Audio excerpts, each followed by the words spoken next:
حیزبی کۆمونیستی کرێکاری کوردستان ئەمە یەکەم جاری نییە لە هەڵبژاردننا بەشدارە بێ. ساڵانی پێشوو لە هەڵبژاردننی یەکێتی مامۆسایانە بەشداری کردووە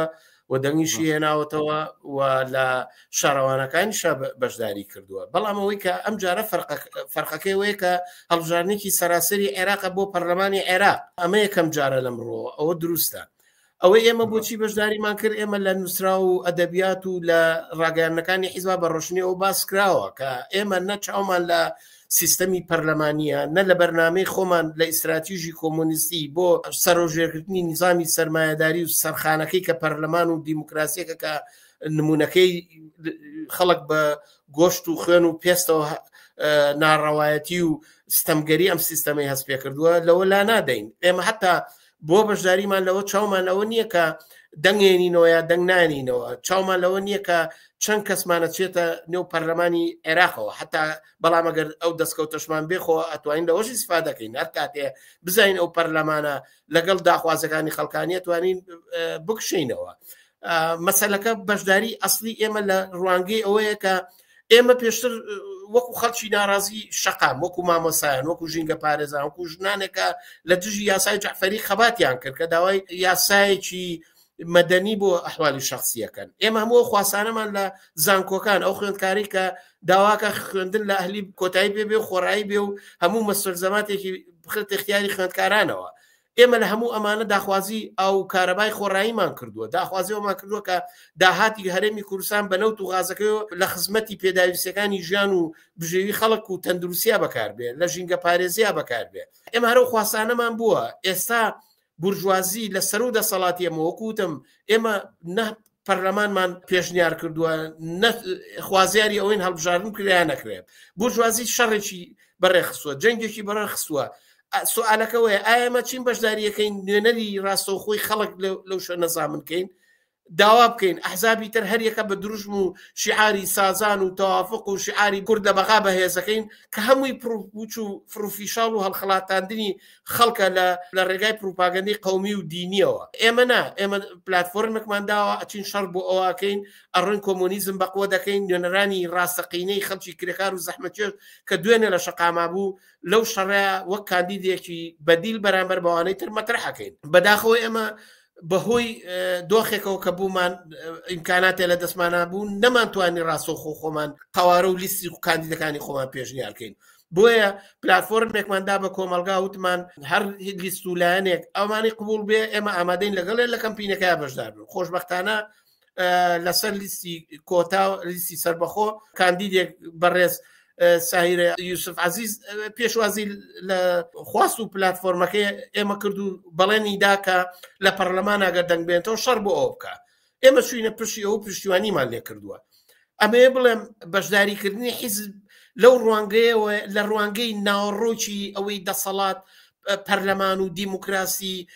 بۆگەنە سیستەمێکی چینایەتیە بۆ سازدانەوەی هەمووی ئەمانە حەقیقەت ئێمە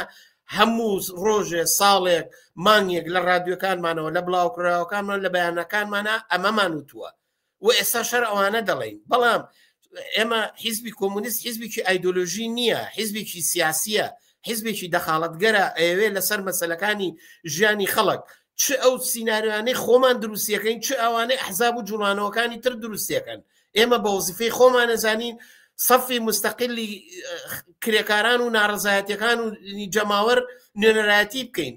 ئەمەش پێویستەکە بچێتە بچینە شەڕی لایەنەکانی ترەوە بە پلاتفۆرم و بەدیلی خۆمانەوە بە کەسایەتەکانی خۆمانەوە بە خەباتێکە لە شەقاما کردومانە لەوێش درێژۆی پێبین و خەڵک وشارکەین و لە دژی خودی ئەو سیستەمە. ئەمە بنەما و کورتەی چوارچێوەیەکە میتۆدێکە بۆ بەشداری ئێمە. چی ئەزمونێک بوو بۆ ئێوە ئێمە ئەزمونێکی زۆر گرنگ بوو بە خۆداچوونەوەیەکە کە ئێمە لە ئێستاوە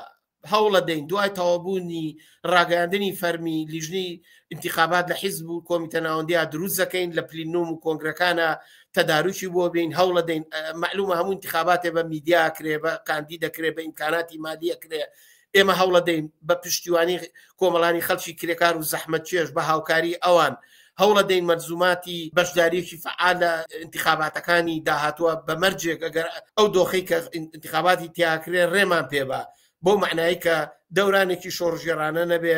دەورانێک بێ ئێمە تیاقەدەکە نەکرابین ئەو کاتە ئێمە بە دڵنیایەنی هاوشێوەی وەزی ئێستا بە دڵنیایەوە بەشداری تیاکەین و پێداویستەکانی خۆمان کۆکەینەوە پلاتفۆرمی خۆمان بە کۆمەلگا ڕاگەێنین کەسایەتیەکانمان دەکەینە کاندید زانکۆ و گەڕک و ماڵ بە ماڵ و ناوەندەکانی کار لە قاوە دەین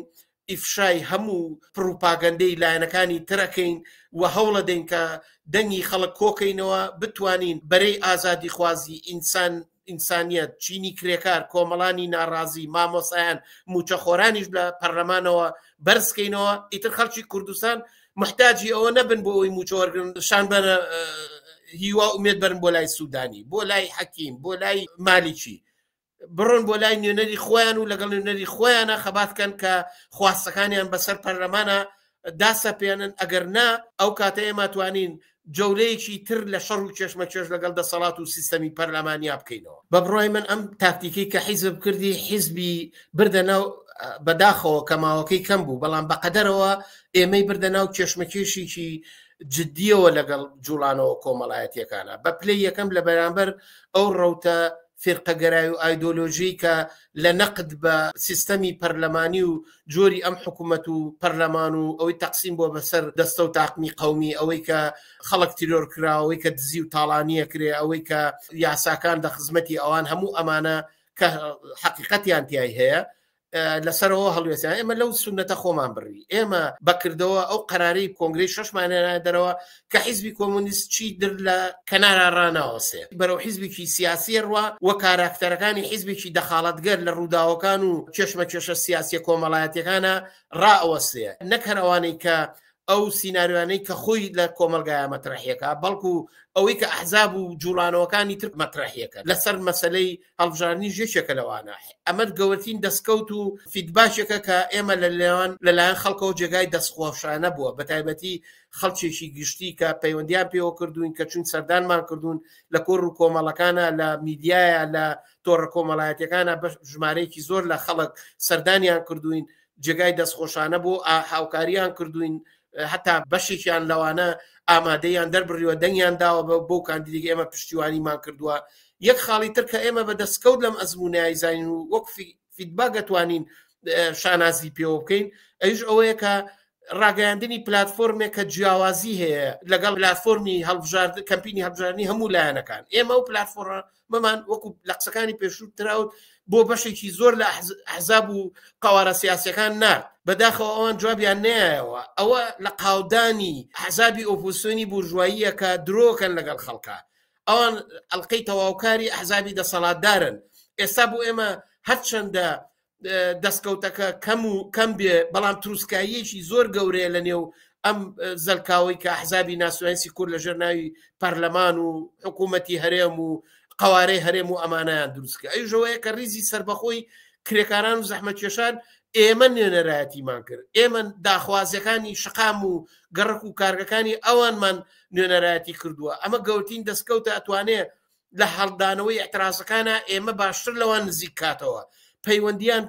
لێک بێنین کە بتوانین جوڵانەوەیکی شۆڕژێرانەی وا پێک بێنین کە ئیتر دەورە دووکانی هەڵبژاردن و پەرلەمان بەرەو فەناو نابوتی بەرێ بە بڕای من ئەمە دەستکەوتێکە هەرچەند بچووکیش بێ بەڵام گەورە و پرچنگدارە ئێمە بەکردەوە قەرارات و بڕیارەکانی کۆنگرەی 6مان بەکردەوە دەرهێناوە نەکەر لە ڕووی سیاسی و نەزەریەوە ڕایگەین و چین پروپاگەندەی بۆ بکەین بەڵام بەکردەوە ئەو ماوەی کە کەوتوینەتە کێشمەکێش لەگەڵ ئەحزاب و ڕەوتی ترا ئەو سونەتەشمان تەجاواز کردووە کە دەست و قاچی کۆمونیزمەگرێ نایەڵێ تێکەڵاو بێ بە شەڕە سیاسیەکان لە کۆمونیزمێکی سیاسیەوەی کاتە گروپێکی فشار کە ئەوش تەنها لە فەیسبووکە بتوانێت چەند قسە بکە و تەسکینی دڵی خۆی بە قسەکانی بکە گوایە ئێمە نازانین ئەم پەرلەمانە پەرلەمانێکی گەندەڵە ئەم سیستەم و حکومڕانیە تاڵان چییە سیستەمگەرە سیستەمی چینایەتیە هەموو ئەمانە ئازانین بەڵام کێشمەکێشێ بووە ئێمە بە پێویستمان زانی لەو کێشمەکێشەیە وەکو حیزبێکی سیاسی خۆمان بنوێنین نوێنەرایەتی کۆمونیزم بکەین ئیستراتیژیەک بۆ ئاڵوگۆڕی تەوازنی قوای نێوان خەڵکی ناڕازی لە بەرامبەر ئەم دەسەڵاتەیە ڕۆڵت جێڕین ئەوە دەستکەوتێکی گەورە و فیدباکێکی گەورەیە کە لەم ئەزمونەیە لە شوێکی گشتێتوانی ئاماژەی پێ بکەین